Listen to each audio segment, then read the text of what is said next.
اور جنرل فیض جنرل باجوہ کے ماتحت تھا۔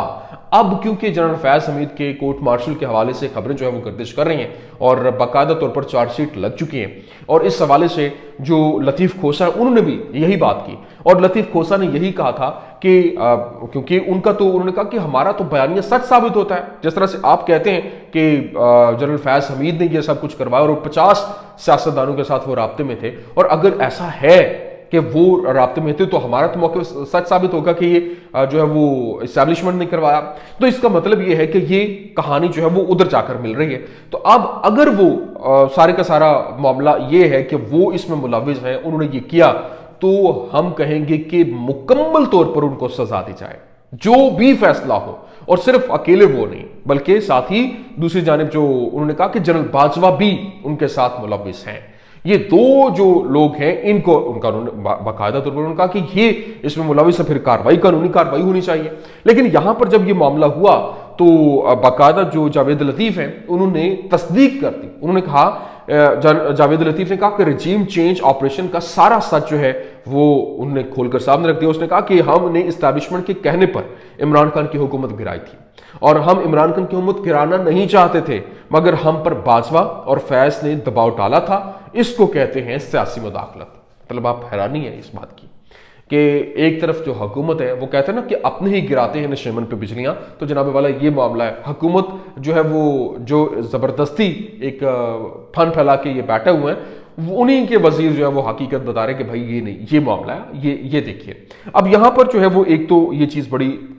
واضح اور صاف ہو گئی، لیکن دوسری جانب ایک طرف یہ کہتے ہیں کہ گولیاں نہیں چلی، اور جو گولیاں چلنے کی خبر آ رہی ہے، جو معاملہ بن رہا ہے،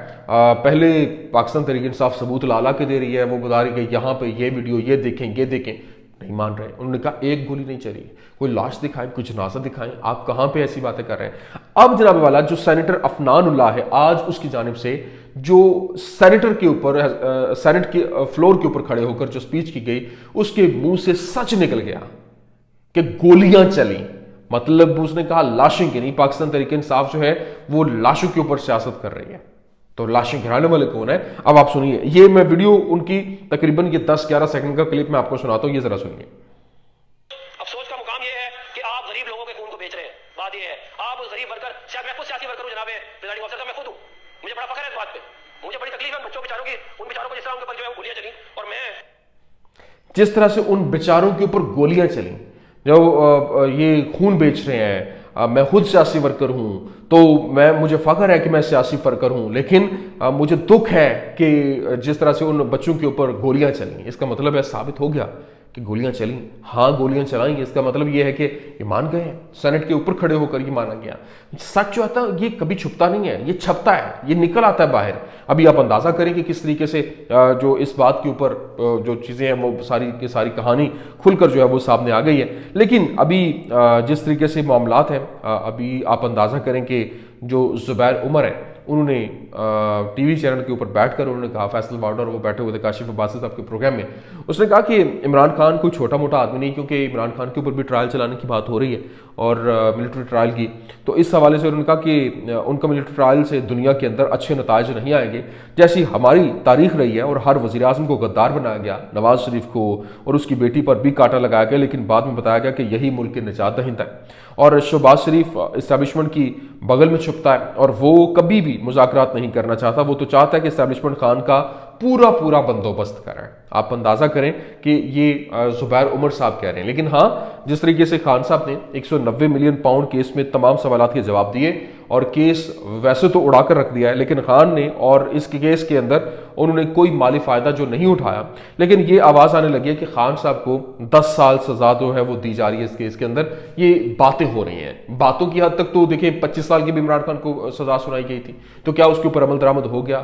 ابھی وہ تمام تر کیس جو ہے وہ بوگس تھے، ختم ہو گیا، تو ابھی اس میں بھی سنا کے دیکھ لیں۔ تو یہ معاملہ ہے، یہ چیزیں جو ہے یہ صرف اور صرف پریشر ٹیکٹکس ہیں کہ عمران خان کو ڈیل میں لانے کے عمران خان نہیں مان رہا، تو اب وہ اگریسو پالیسی کے اندر دوبارہ سے آ گئے ہیں۔ دیکھنا یہ ہے کہ اس کے رد عمل میں چیزیں کیا آتی ہیں، دیکھنا یہ ہے کہ معاملات کس کروٹ جاتے ہیں اور حالات کون سا رخ اختیار کرتے ہیں۔ دعا بس یہ کریں کہ اللہ پاک پاکستان کے لیے خیر و برکت کرے اور معاملات جو ہے وہ اچھے طریقے سے حل ہوں اور پاکستان پھلنا پھولنا شروع کرے، پھر سے پاکستان جو ہے وہ ترقی کی راہوں کے اوپر گامزن ہو، کیونکہ یہ معاملات صرف اور صرف آپس میں کھینچتانی سے نقصان صرف اور صرف ملک کا ہو رہا ہے۔ یہ کچھ اہم ترین اپڈیٹس تھیں، میں نے کہا آپ کے سامنے رکھ دیں۔ امید کرتے ہیں ویڈیو آپ کو پسند آئی ہوگی، پسند آنے کی صورت میں لائک کیجیے، شیئر کیجیے اور ہمارے چینل کو سبسکرائب کرنا مت بھولیے گا۔ شکریہ۔